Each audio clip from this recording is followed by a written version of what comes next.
Hey, Jim, how you doing? Good to see you. So you came back to Brampton in October from Saskatoon. This is still relatively early, but what's it like coming back to the old stomping grounds? Feels like a very comfortable pair of jeans, to be honest with you. I'm very happy to be back. As you know, I've had previous stints in the Peel region as Peel Region's IT director and also Chief Information Officer at the Peel District School Board. And there's just something about that area that just keeps dragging me back. So I'm back for my third stint and absolutely thrilled and excited to be here at the City of Brampton.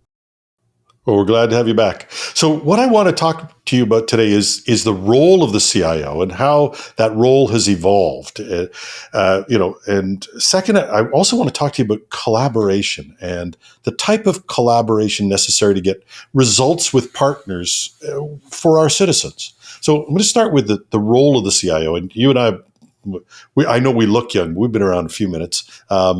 The CIO has had different roles and it changed over the years. There's the manager kept things running. There's the translator between business and IT. And increasingly, there's this role for a collaborator and a partner. So can you tell me how you've put that together in your mind? Well, Jim, hopefully this doesn't signify how old I am, but I've certainly seen a significant shift in the role. As I know but probably not everybody who's watching this event knows, I've been at this role at the CIO level in municipal space, public sector space for over 15 years now. And I would say that the role has really significantly shifted. It has really moved to be a strategic enabler for organizations. It's moved away from sort of a client service, the business sort of relationship to one of being a strategic differentiator. For those of your viewers who sort of are in the Toronto area, I would say IT is like city TV. We're everywhere. I mean, we really are. And I would say that I probably in 2023 probably spend more time talking about what I don't do than what I do in IT. And to be honest with you, and this is probably going to sound a little, hopefully not controversial, but I think that one of the best things to ever happen to the role of CIO and to the IT function in general was actually COVID-19.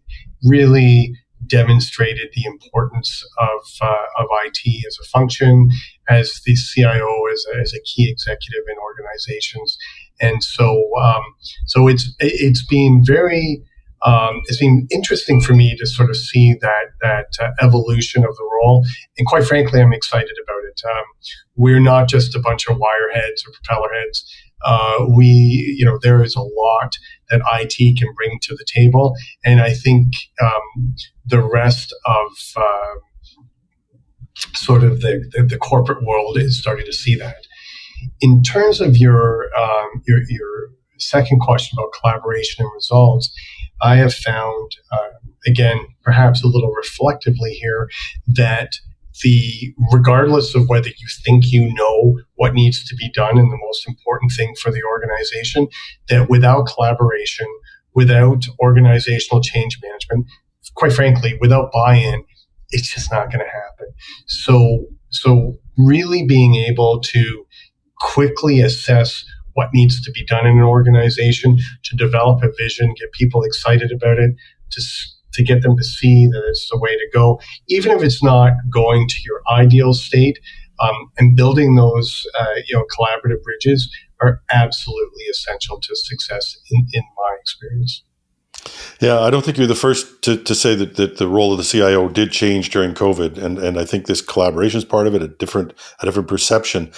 The question that everybody's asking is how we capitalize on that change. One of the things that, if I were to be a bit reflective here in my career, unlike I think many other functions within an organization, IT has had a tendency to disassociate itself with the quote unquote business of the organization. And so I think how I would say it's really, there's an opportunity to capitalize on this is that an actual recognition that IT is key and they don't need to earn their way to the big chair. And I'll give you an example. So when I recently came from the city of Saskatoon. Fantastic. Shout out to Saskatoon. Awesome people there, awesome organization. But when we did the big pivot to move to remote, there was really an acknowledgement of the importance of IT. Now, of course, in a municipality, not every single employee has the ability to be able to work remotely. But in Saskatoon's case, it was about a third. And we pivoted within a week. A third of the organization was effectively working remotely. And we got a lot of kudos back in terms of business continuity, the ability to continue operations. So again, like I really feel like nobody, I don't think any of us could have realistically predicted a global pandemic. Yeah, I mean, I'm sure we've seen Netflix shows threatening it, but to really, go through what we went through, I really feel like IT really stepped up and I think can be used as a bit of a launching pad for a recalibration of how IT organizations work within organizations. Yeah, a real partnership in there. And speaking of the partnership and the collaboration, you and I have talked about this in the past. There's a myth that governments have trouble collaborating and sharing systems. We've got at least one presentation we're going to go through today where we're going to show how that works. But you've had a lot of experience with collaboration. Can you give us some examples? Yeah, one of the things, and I will be honest, I don't have a private sector comparator here, so I might make some assumptions, but you're right. I think government certainly gets a little bit of a rap in some ways. We don't always have the tools that one would think would be available in the private sector. As I'm fond of saying, we have to navigate through a very constraint-filled environment, which is very different than most, I would imagine, private sector organizations. So I think what I've seen if we focus on municipalities, so this is now the fourth municipality I've worked at in my career. We're not really in competition with each other. So there are opportunities to share. It's a little bit of, scratch your back, scratch my back. We'll figure things out. And it does tend to work that way. So lots of examples that I can bring up where I've collaborated with different municipalities. Even when I was at different school boards, even when I was at the Children's Aid Society. Different organizations. So I think there's just it's almost like an innate desire to want to share, I guess, in the secret hopes that maybe they'll share something back that'll be useful.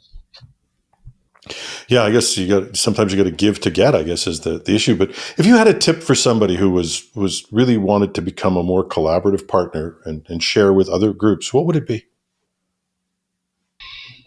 So if I were to take the first time that I was at the CIO role, which is 2008, and where I am today, I might look the same, other than the scruffy stuff on my face. But the biggest difference would be that I kind of thought like I knew what needed to be done back then and tried to get people to shift. Whereas now I feel like I just need to kind of really take the time to ascertain where we're at and then how to sort of nudge. I call it tugboating. I don't know why they call them a tugboat, because you don't grab somebody and yank them. It's just a little nudge, a little nudge, a little nudge. But some progress is better than no progress. And I think that's the biggest difference for me. It's really about, are we moving forward? Yeah, sure. Maybe we're not going at the speed that we want to go, but at least we're making some progress. For me, it's always been in my public sector career about impact and legacy. It's not about chasing shareholder value. And I can tell you that every place that I've been at is better off today than they were before I got there. Thank you very much, Adam. It's so great to see you again. And I think the city of Brampton's looking forward to having you there, and we are as well. My guest today has been Adam Hughes. He's the CIO of the city of Brampton. Thank you very much, Adam. Thank you, Jim.